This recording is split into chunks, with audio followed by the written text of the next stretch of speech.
List 2022 by TheLazyPeon. Currently I'm trying to find out one of the best MMORPG. Like currently I'm playing World of Warcraft. I'm trying to find another good one by March, so I'm making video related to this. Let's go ahead and watch this trial list and see whether it has good games than World of Warcraft. 2021 drawing to an end, I thought it'd be a good idea to wrap up this year with a big MMORPG tier list. So in this video we'll be ranking 41 different MMOs from S tier to F tier. Bear in mind the MMOs included on this list are the ones that I generally consider to be the most relevant, although there's a few I wanted to include just for fun.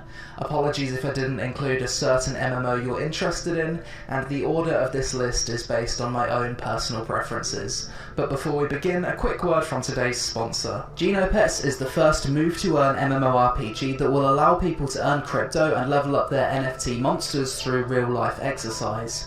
Think Pokemon Go, but with each monster being an NFT that you can trade with other players, battle with, and level up by connecting the Genopets app to your health wearables, gaining XP whilst you work out. Genopets is a project built on the Solana blockchain. It uses the Gene token, and NFTs for this project can be found on ftx.us and magiceden.io. I've already minted my own Genesis egg for this project, and I think the whole concept of earning extra money through exercise is pretty cool and might be a good motivator for some people. To find out more about Genopets, click the links in the description below to visit their official channels. So, starting with S tier, this would be an MMO that I would want to dedicate my whole life to playing, an MMO that makes me not want to go outside, and an MMO that would keep me entertained for years, and unfortunately, an MMORPG like that just simply doesn't exist. There's a lot of good MMOs out, but there's nothing that I would consider to be vastly superior to anything else. An S tier MMO, in my opinion, would have to be non-pay to win.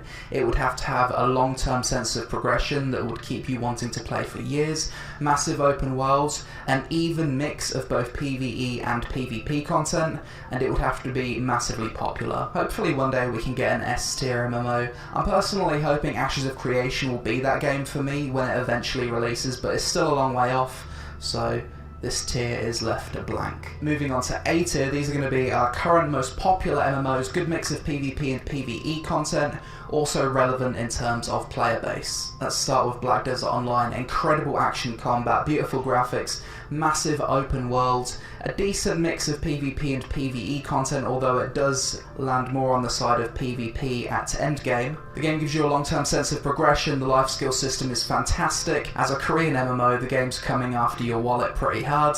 And whenever I play Black Desert, I'll have fun for about a day or two, and then I'll get bored of just grinding the same mobs in a circle over and over again. Guild Wars 2, good mix of both PvP and PvE content, horizontal progression, so it's very casual friendly. The game's about to drop a new expansion pretty soon, so I'll be jumping back into that. Guild Wars 2 has the best mounts of any MMORPG I've ever played. The whole transmog collection, map completion aspect of the game is also really good. Guild Wars 2, one of my favourite MMOs. Final Fantasy XIV, probably the best MMORPG out there when it comes to story, massively popular MMO. It's just dropped a new expansion. The game has a really cool player housing system, it's quite popular with role players. The character models in this game look really cool, and it also has some really unique classes, my personal favourite being the Red Mage. Can't bring up Final Fantasy XIV without bringing up World of Warcraft. Both of these games have extremely difficult, high-end endgame PvE. In terms of gameplay, I'd say I prefer World of Warcraft just because the combat and movement feels more fluid and responsive. World of Warcraft also feels more open world than Final Fantasy XIV, as Final Fantasy XIV's zones are kind of instanced. Final Fantasy XIV's story absolutely blows World of Warcraft away though, and WoW doesn't have player housing. Lost Ark, as far as top-down MMORPGs go, this easily has the best combat out there. Extremely difficult endgame PvE content, competitive endgame PvP content. This game's going to be a massive success when it comes to the West, and is already a proven success in Korea. Albion Online, free-to-play, top-down, cross-platform, sandbox MMORPG. This game has a really great economy and marketplace. It's a full loot MMO, but you're kind of given the choice whether or not you want to participate in that type of content. The game has some really unique features, such as its corrupted dungeons, hellgates, and the monsters in the world, the longer they're left alive, they just get stronger and stronger, eventually giving more and more rewards. So if a monster's been left alive for like a day, it's going to be super rewarding to whoever kills it. I just think that's a fantastic idea.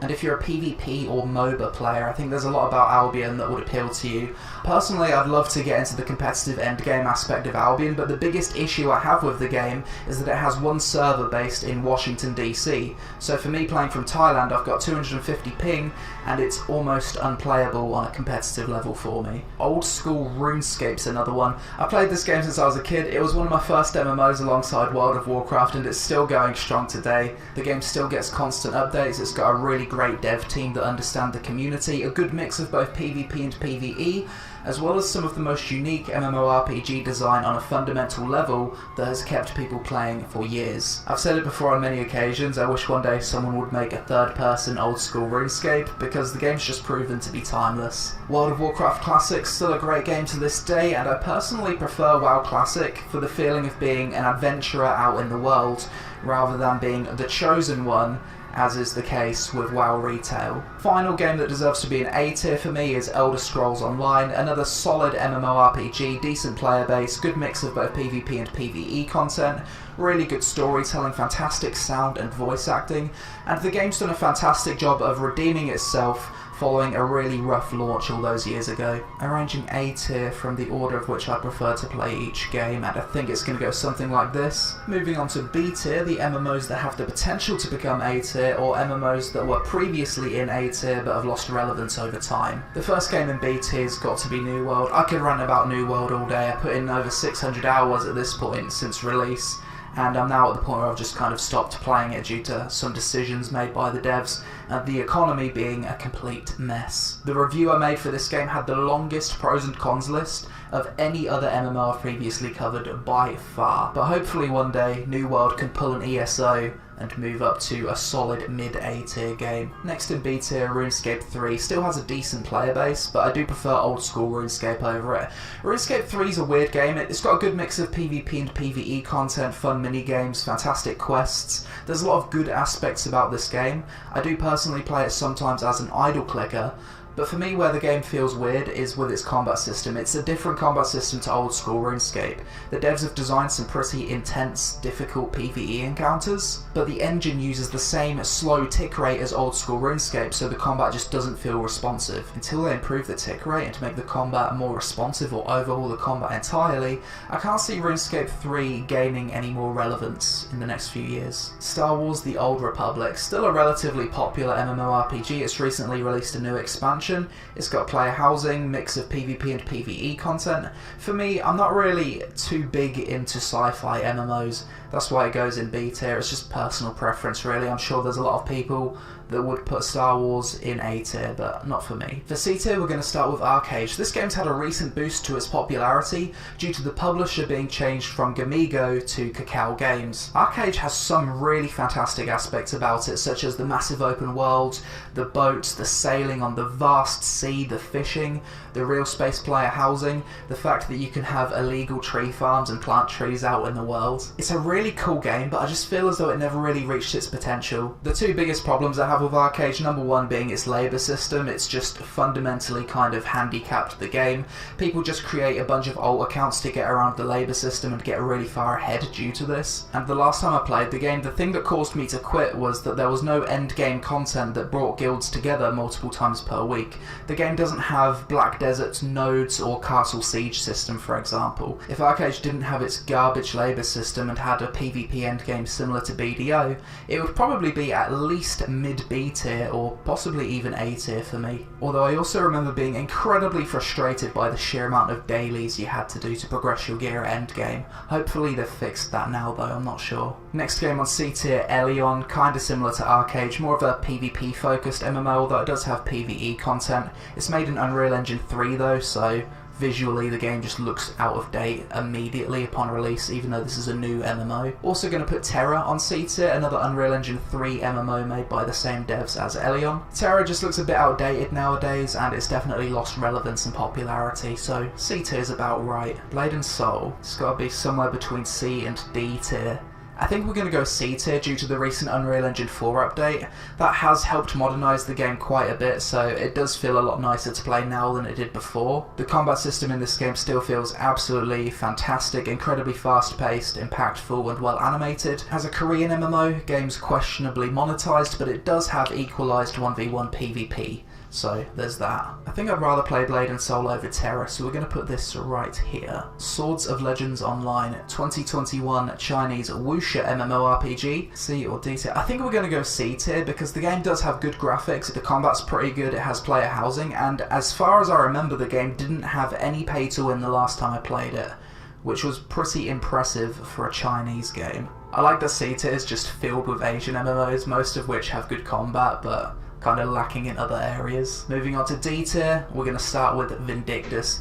Fantastic, fun, fast-paced, impactful action combat with big anime titties. However, the game is super lacking when it comes to the massively multiplayer aspect, the world is incredibly instanced, and it just kind of looks a bit old now. Bless Unleashed, we're going to put this in D tier. This game released earlier this year on Steam, made in Unreal Engine 4, so the graphics are okay. The combat's decent, although it feels a bit clunky. The best thing about this game though is the world bosses. The world bosses in Bless do feel pretty cool, they're massive, and lots of players go fight them. Other than that though, the game feels quite generic and soulless, and I also didn't feel immersed whilst out in the world. Lord of the Rings Online, people do actually still play this game, it's super old, and if I was to make this list 10 or 12 years ago, it would probably be up there in C, B, or maybe even A tier, but nowadays it just feels like a charming, nostalgic, old school MMO. Lineage 2, another old school MMO, absolutely massive back in the day, had castle sieges, some really cool features,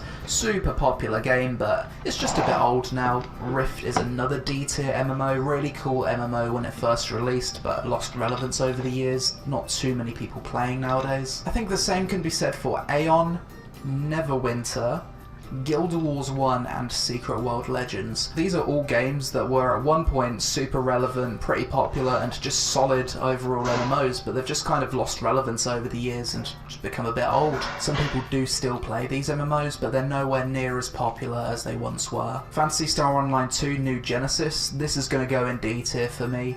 A little bit biased, I just don't really like sci-fi MMORPGs, although the game has decent combat and pretty good graphics. I just found it a little bit forgettable, personally. Final MMO for D tier is DC Universe Online, similar to a few other MMOs in this tier, just not super relevant nowadays. E tier is a bit of a weird one, these are just going to be niche games that I don't really know where they would fit on this list. EVE Online is going to be one of those games. I've never actually played EVE Online. I know people have been requesting that I try it so many times in the past, but the game's super complex. It's sci-fi, so it's not that appealing to me. And from the gameplay I've seen of it, it just doesn't look like my kind of thing. But I know it's massively popular and it's been around for ages, and there's also these legendary stories that come out of the game of massive 1,000-player battles and stuff like that. So, cool game, just not my kind of thing, and I don't really know where to put it on this list. Mortal Online 2 is another one for niche tier, extremely niche MMORPG. I tried it earlier this year, and there were aspects I liked, but I didn't play the game enough to have a full opinion on it, so we're just going to put it here for now. Gloria Victus, basically Mount and Blade 2, the MMORPG. Realistic medieval PvP MMO, big, large open world, revolves around territory capture. Pretty cool game, I covered it recently on the channel, but extremely niche MMO. Warhammer Online is going to go into niche tier. The official version of this game was shut down a few years ago, but people do still play it on private servers, and it did have a decent sized player base the last time I tried it last year. Raiders, another shut down MMO that I tried recently that people do still play on private servers. This game had fantastic combat for such an old MMORPG. I'm also going to add Adventure Quest 3D and Trove to niche tier, two MMOs that I wouldn't want to play personally, but if I had a son aged 7 to 10, I would probably let him play these two games, as they're both good introductory MMOs that don't really take themselves too seriously and they're quite light-hearted. F tier, MMOs that I really didn't enjoy. I'm going to put Crowfall as the first one.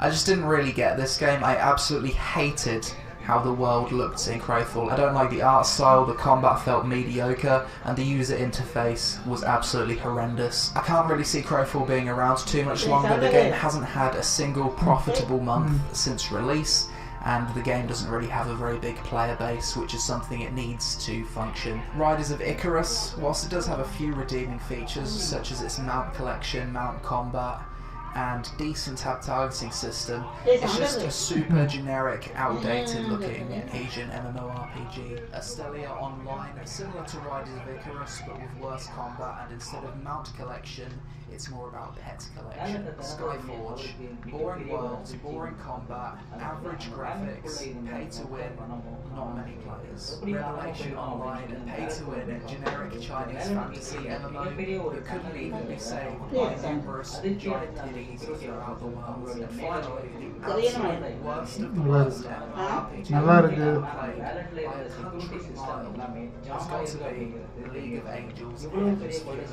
If you've never seen my video about this game called Genuinely the Most Awful MMO, that is not clickbait. This game is horrendous to the point where it's absolutely hilarious. I highly recommend you check out that video. In fact, if I was to have an extra tier, Z tier, that's where League of Angels Heaven's Fury would go. But that's going to do it for my end of 2021 MMORPG tier list. Hopefully you enjoyed the video.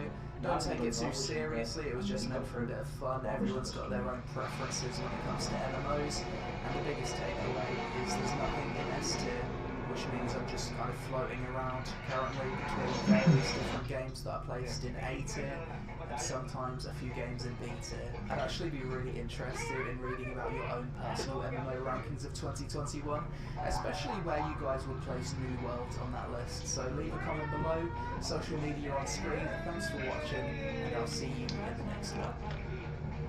Okay guys, in this one, in my favorite list, Final Fantasy 14 is the first one, because I don't know about the other games. I'm sure this must be better than that, but I never tried this. In this even, okay, to be honest, I only know like 3 or 4 games from this. Final Fantasy 14, World of Warcraft Shadowlands, World of Warcraft Classic, and I'm surprised he preferred Classic over Shadowlands, so I'm gonna try Classic as well. Currently I'm playing Shadowlands. I never tried, like I played Classic long ago, but I gave up.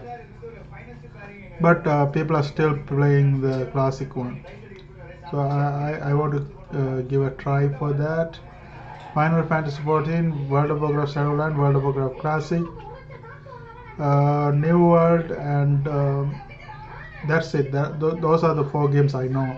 So if I list according to my favorite, I tried Final Fantasy 14 in PlayStation 5. I didn't have a good impression on that. Like I still like it more than, I still like the World of Warcraft Shadowlands more than the Final Fantasy 14 when I play in PlayStation 5. I think it will be good in playing PC. So by March I'm gonna try that. These 2 I already tried. I know this is a very good game. World of Warcraft is one of the best game I ever played, and the New World is coming up, and most people are saying it still has a lot to improve. So in my opinion, the one I'm going to choose is Final Fantasy 14, and list your favorite 5. Like if you are playing MMORPG, list your favorite 5 games in comment section, and also if you can provide the order, that will be better. Let's actually see what's the comment section saying about it.